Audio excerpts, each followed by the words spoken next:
With Paul. These are tonight's Powerball numbers. We will repeat these numbers in a few minutes during KARE 11 News at 10.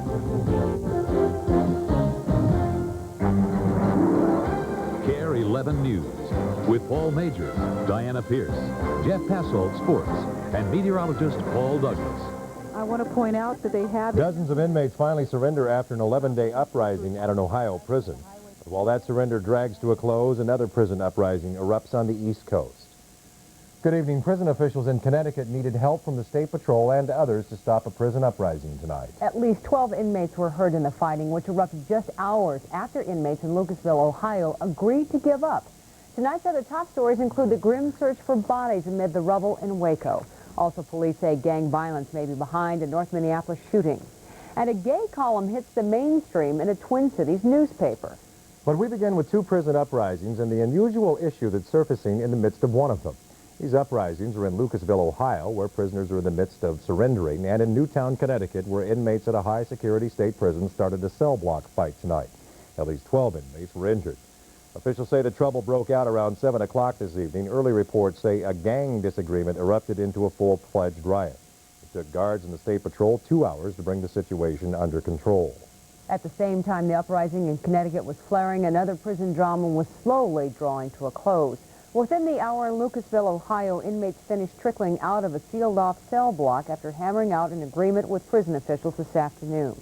The peace comes after 11 days and hours of negotiations. The surrender itself has proved an extremely slow process. Prisoners began leaving the cell block shortly after 3, and at this hour, the last of some 450 inmates are surrendering. But just minutes ago, inmates released the last of the 5 guards held hostage. At least 7 inmates and 1 prison guard died in the uprising. The attorney who negotiated the surrender says the inmates aren't looking for special favors, just a fair shake. When a guard has been murdered, no one's going to guarantee them that there will be no prosecutions and no discipline, but they do expect that they will not be the victims of unlawful retaliation. Tonight, the inmates are being reprocessed in a prison gym. They're getting fresh clothes and a hot meal. Also, the Lucasville warden is warning prison guards that using force to avenge the standoff will not be tolerated. The Lucasville inmates placed a number of conditions on their peaceful surrender. One of them was to have the proceedings broadcast live by an Ohio TV station. A similar request for media intervention was made during the Waco standoff. It's a trend that seems to be growing. And as KARE 11's Brad Woodard reports, some see new dangers emerging with it. This is possibly and more than likely the end of the standoff. An agreement has been reached. It was a made-for-TV ending to an 11-day siege. Inmates walking out of the Lucasville prison peacefully, but only after prison officials agreed to a live broadcast of their surrender. It is the most recent example of a trend that appears to be on the rise. It's not that people are trusting media more, it's they're distrusting, minorities particularly, are distrusting police more than they distrust the media. In fact, within the last year, there have been numerous incidents locally and nationally calling the role of the media into question. Last November, for example, KARE 11 News helped deliver suspected cop killer Pepe McKenzie to the doorstep of the Minneapolis Police Department, a move that drew scathing criticism from some officers. It was wrong because you don't have the best interests of the public at heart. It's all about ratings. Sergeant Reggie Wright, listen, this is the man who you said you were looking for, and I told you that we would be bringing him in after negotiations. But last month in Los Angeles, quite the opposite reaction from police after a Los Angeles television station negotiated the surrender of a man wanted for questioning and the death of 2 Compton police officers. I want to certainly thank you for your involvement. And I can see this becoming a media circus where media people are going to be scrambling more and more to be present, to legitimize an event rather than to legitimately report the event. And I guess there's a major difference there that as I see it. It all gives rise to the question, at what point do journalists stop merely playing the role of observer and directly or indirectly become part of the story? Most experts agree there are legitimate circumstances where a media presence provides a guarantee of safety. However, they say they should be judged on a case-by-case basis. Back to you, Paul and Di. All right, Brad. Thanks. Investigators combing the charred side of the former Branch Davidian compound in Waco say the process of bringing out bodies may begin sometime tonight or tomorrow. The remains of more than 40 victims were located today, including 10 believed to be women and children. None has been identified yet. 3 of the victims are shot in the head. The FBI believes they may have been shot while trying to escape. Remember, this wasn't a complete suicide. I think remember, those people, probably some who set the fires, got away, got out. People got out of there.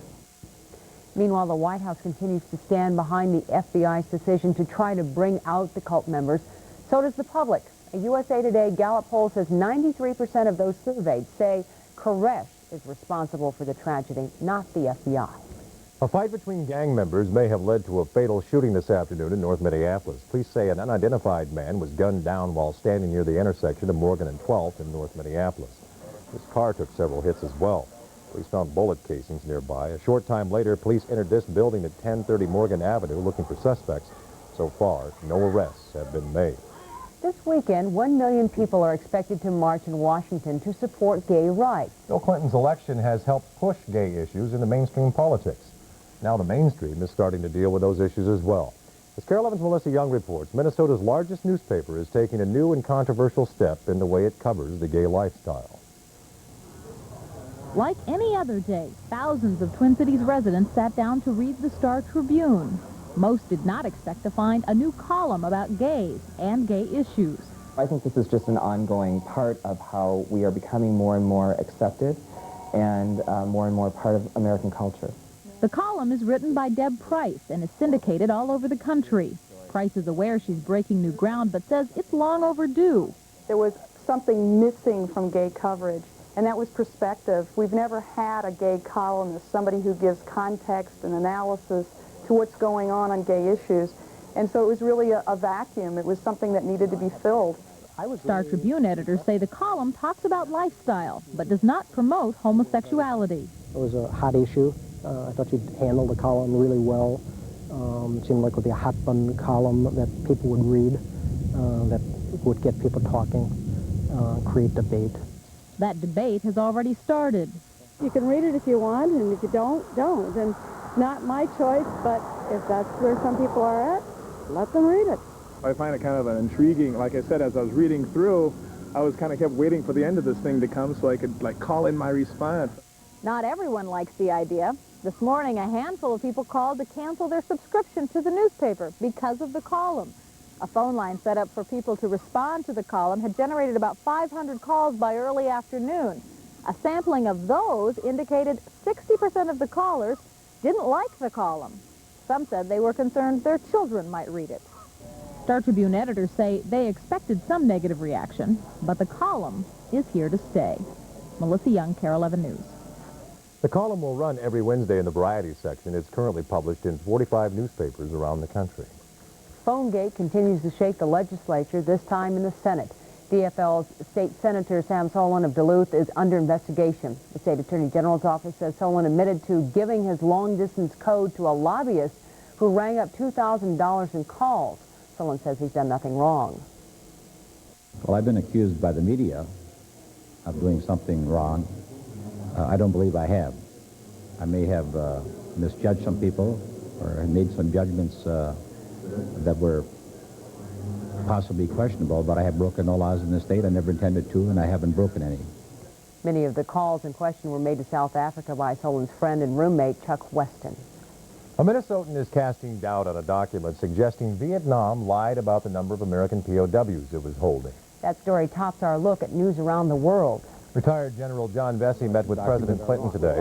Vesey just returned from Hanoi, where he was trying to find out if a recently uncovered document is fake. The document indicates Vietnam lied to the U.S. about the number of prisoners it was holding. Vesey says he doubts the document's accuracy. Heroes of another war were honored today in Washington. A ceremony at Arlington National Cemetery paid tribute to soldiers who helped liberate people held in Nazi concentration camps during World War II. Tomorrow, the president will dedicate the new Holocaust Museum in Washington. And in Hawaii, new insight on the final frontier. Astronomers say they've discovered a new planet in our solar system. They're calling it Planet Carla. In photos, it appears as a chunk of rock and ice about 150 miles wide. Scientists say Carla is about 4 billion miles from Earth. Well, if you're planning outdoor activities, now's the time. Ellen Ferrara says the sunshine may soon be going away. Before we go, Boris Yeltsin says, I want my MTV, and he gets it. In sports, the Twins try to take 2 in a row from the Brewers. But next in the Extra, educating a new generation about sexual harassment, how schools are trying to stop problems before they begin. There's no question about it. Now held over, the most exciting automotive event of the year, the National Eagle Sale at your Jeep and Eagle dealer, where there's still time to lease or buy the award-winning Eagle Vision. Get cashback savings when you lease or buy sporty Eagle Talent. And find great values on Eagle Summits. From L.A. to New York, it's the most exciting automotive event of the year. But you'd better hurry in because a sale this exciting won't be held over for long. Things can get pretty hectic in the Twin Cities. In the car, at home, or on the job. It's good to know you've got WLTE, Light FM 103. Relaxing light music that never gets in the way of what you're doing. All your favorites back to back, with less talk. For soft, light music you can enjoy for hours at a time, wherever you are. There's only one, Light FM 103, WLTE. A lot of airlines fly to Europe, but only TWA gives you room to stretch out and relax to Europe's most exciting cities. TWA replaced coach with comfort class to give you the most legroom of any airline to Europe at no extra cost. We're even adding footrests, so you'll not only enjoy Europe, you'll enjoy the flight.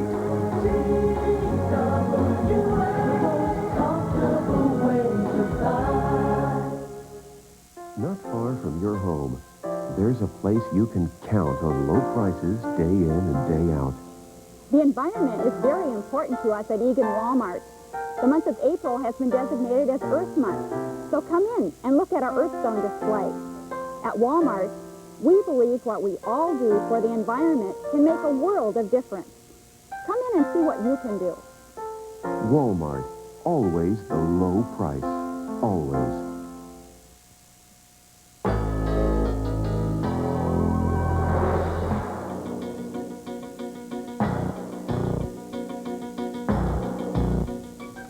In tonight's Extra, sexual harassment is rearing its head everywhere, including our schools. Just last week, the Chaska School District paid out $40,000 to a former student to settle a sexual harassment case. A similar case cost the Duluth School District $15,000. In both instances, the schools were told they didn't do enough to prevent harassment. Tonight, KARE 11's Ken Speak visits a Twin Cities school that may have the best solution for the sexual harassment problem. There, students learn about crossing the line. It marked a turning point. Anita Hill's testimony before the Senate Judiciary Committee may not have kept Clarence Thomas from being confirmed as a United States Supreme Court Justice, but her sobering words caused people to think a whole lot more seriously about sexual harassment than they'd ever thought before. What do you think sexual harassment is? That was the year sexual harassment was added to the sexual abuse prevention curriculum when these students were 6th graders at John Glenn Middle School. But that coursework didn't end the harassment. And some kid just came back behind me and my pants were gone. And, you know, you don't know what to do. You just stand there and you quick, I mean, it's almost like you want to cry. When I was in the pool, he came under me, I think, and just took my swimming suit because we have ties, but some of them don't, and mine didn't. And just took my swimming suit and dropped it, took it out of the pool and threw it against the wall. That particular issue served to sort of precipitate our program. Dwayne Davis is a counselor at John Glenn Middle School. He saw a fad in what the students called de-pantsing, a fad that really was sexual harassment. We had to do be proactive in our searching of ways to deal with sexual harassment with students this age. Let's take a look at now some actual areas of sexual harassment, the levels of harassment, and where does harassment really begin. Sue Ackervick and Wally Kane taught this class last February. It's called Crossing the Line. This particular session was a recreation of a class they had done 2 months ago when the topic of de-pantsing was addressed. Several boys and girls have been de-pantsing kids in the hallway. We are defining de-pantsing as grabbing the clothing around the waist and pulling straight down so as to expose either the underwear or the bare bottom in public. There's no question about it. You know, the person doesn't want it, it's physical, and it may hurt their feelings. You know, it's just something that shouldn't happen. Andy Puchegel was participating in a recreation, but he and his colleagues had obviously remembered what they'd learned 2 months ago, lessons which had been driven home with a video showing varying degrees of harassment. I heard Brian had fun. Which drew the line that separates appropriate from inappropriate behavior. Those lessons virtually ended incidents of sexual harassment at John Glenn Middle School. Disciplinary referrals have literally stopped, if not completely minimized themselves as far as harassment and or sexual harassment that have crossed into the office. They're getting, I think, something I wish I would have gotten. Walter Berra prepared the material for crossing the line. We're helping kids know how to talk about the things that they're most concerned about their relationships, about how to feel safe in their relationships, about how to say no to somebody that they feel is pressuring them in a way that makes them uncomfortable. Not funny is a thing. And having learned those lessons, students at John Glenn Middle School appear to be caring for one another more today than they did just 2 months ago. Ken Speak, KARE 11 News, Maplewood.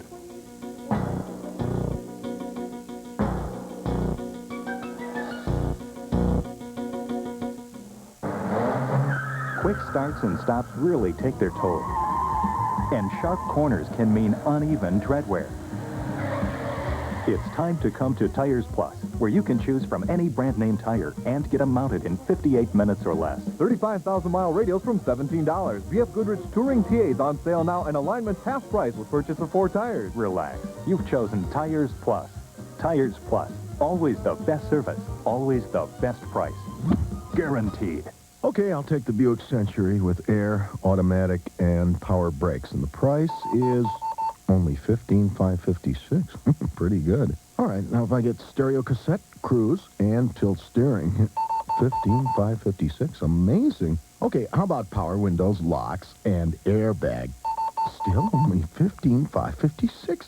I got to check the batteries in this thing. Buick Century. At just $15,556, you won't believe your calculator. See your better Buick dealer. Are you tired of being assigned hard-to-remember numbers by an impersonal phone company? Use your own number with the MCI card. That's a whole lot easier. I just put that on the ball bearings and that clears up the squeak? You're a genius. That's my mom. Talk on the phone a lot when away from home? MCI introduces 2 hours of free calling card calls. Call and sign up for an MCI card now. What do they call a duct tape for anyway? Summer is coming and it's time to drop by. A wonderful season, a wonderful store. TJ Maxx has what you're looking for. Down at the Max, it's easily done. With minimum prices and maximum fun. Down the aisle and through the racks. Shopping more fun at TJ Maxx.